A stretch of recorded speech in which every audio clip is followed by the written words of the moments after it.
Dear students, आज मैं आपके साथ जो टॉपिक डिस्कस करने जा रहा हूँ वो है डिफ्यूज़न प्रेशर डेफिसिट। विसरण दाब न्यूनता को अपन इस तरह से परिभाषित कर सकते हैं।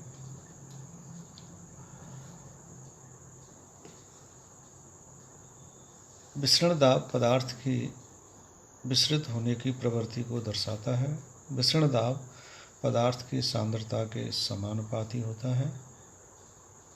विसरण दाब का मान शुद्ध जल अथवा विलायक में अधिकतम होता है। शुद्ध जल अथवा विलायक में विलय के कण मिलाने पर निर्मित विलयन में विसरण दाब का मान जो है कम हो जाता है।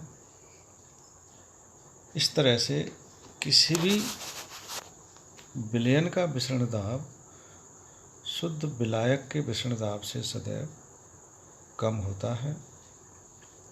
निश्चित ताप व दाब पर किसी विलयन के विसरण दाब तथा उसके शुद्ध विलायक के विसरण दाब में अंतर को विसरण दाब न्यूनता कहते हैं। डीपीडी जो होता है वो कोशिका की चूषण क्षमता को दर्शाता है, अतः इसे चूषण दाब भी कहते हैं। जल अथवा विलायक के अणु कम डीपीडी वाले क्षेत्र से उच्च डीपीडी वाले क्षेत्र की ओर गति करते हैं।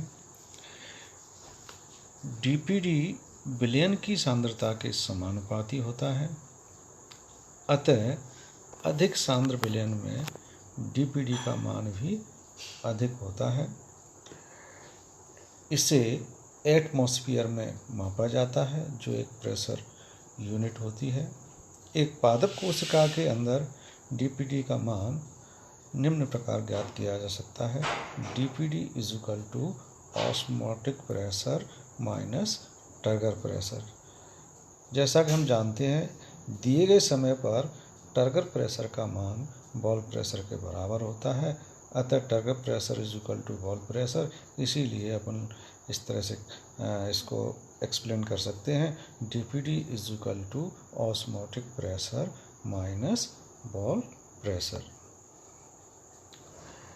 अब एक पादप कोशिका के अंदर विभिन्न अवस्थाओं में डीपीडी को अपन निम्न प्रकार से ज्ञात कर सकते हैं। नंबर 1, इन ए टर्जिड सेल। एक पूर्ण रूप से स्फीति कोशिका में टर्गर प्रेशर का मान अधिकतम होता है तथा ऑस्मोटिक प्रेशर का मान टर्गर प्रेशर के बराबर होता है, अतः डीपीडी का मान जो है एक पूर्ण रूप से स्फीति कोशिका में शून्य होता है। जैसे एक पूर्ण रूप से स्फीति कोशिका में osmotic pressure is equal to 20 atmosphere तथा turgor pressure is equal to 20 atmosphere है, तो डीपीडी का मान होगा 20 माइनस 20 इज इक्वल टू 0। इसी तरह से एक फ्लैसिड कोशिका के अंदर जो है डीपीडी का मान जो होता है वह ऑस्मोटिक प्रेशर के बराबर होता है, क्योंकि एक फ्लैसिड कोशिका में टर्गर प्रेशर का मान शून्य होता है। फ्लैसिड अवस्था कोशिका की वह अवस्था होती है जिसमें प्रोटोप्लाज्म द्वारा कोशिका व्यक्ति पर कोई दाब उत्पन्न नहीं होता, क्योंकि उसमें जल की मात्रा जो है न्यूनतम होती है। अतः एक फ्लैसिड सेल के अंदर डीपीडी का मान जो होता है वो ऑस्मोटिक प्रेशर के बराबर होता है। जैसे एक कोशिका के अंदर osmotic pressure is equal to 20 atmosphere तथा turgor pressure is equal to 0 atmosphere है, तो डीपीडी का मान होगा 20 minus 0 is equal to 20 atmosphere.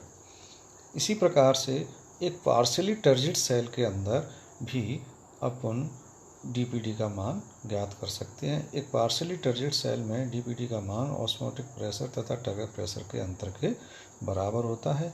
जैसे एक पादप कोशिका में ऑस्मोटिक प्रेशर का मान 20 एटमॉस्फेयर तथा टर्गर प्रेशर का मान 10 एटमॉस्फेयर है, तो डीपीडी का मान होगा 20 atmosphere minus 10 atmosphere is equal to 10 atmosphere. इस तरह से प्लांट कोशिका की विभिन्न अवस्थाओं में अपन डीपीडी का मान कैलकुलेट